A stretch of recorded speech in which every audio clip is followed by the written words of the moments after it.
In today's video, I will teach you how to create a dripping portrait effect in Photopea. Let's get started.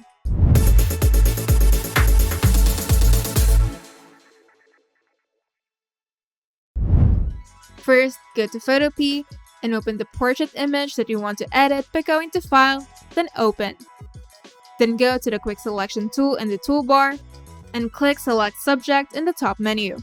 Alternatively, you can use the lasso tool or the pen tool for more precision. Once selected, click the Add Layer Mask button at the bottom of the Layers panel to mask out the background. Now use the Free Transform tool or simply press Ctrl-T on your keyboard to adjust the size and position of your subject as desired within the canvas. Now go to File, then Open in Place, and select the dripping effect image that you want to use. Then resize and reposition it below the subject layer with the Free Transform tool. You can also lower the opacity of the dripping layer temporarily if it helps to see the placement better. Now right-click the dripping effect layer and select Rasterize Layer. Then choose the Magic Wand tool from the toolbar. Then click on the background of the dripping effect image and go to Select, then Similar to select all background areas. Then press the Delete key to remove the background.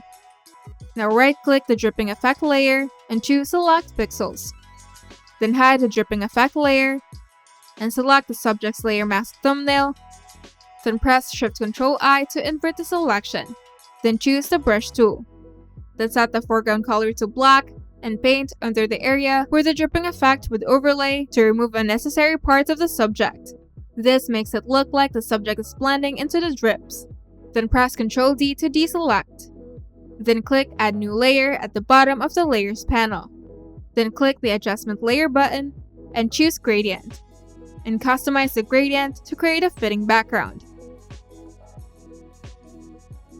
Then place this layer under the subject layer. Now click the Add New Layer button again and select the Brush tool. Then set the brush color to match the color of your subject's clothes. Then paint on the new layer to create a soft shadow effect beneath your subject.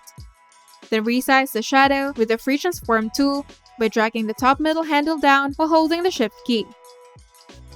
Then adjust the shadow's opacity to make it subtle.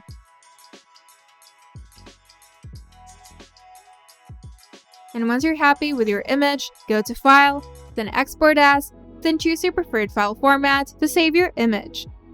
And you're done. If you find this video helpful, make sure to leave a like and subscribe. And if you want to see more tutorials, turn on the notification bell to get notified whenever we upload new videos.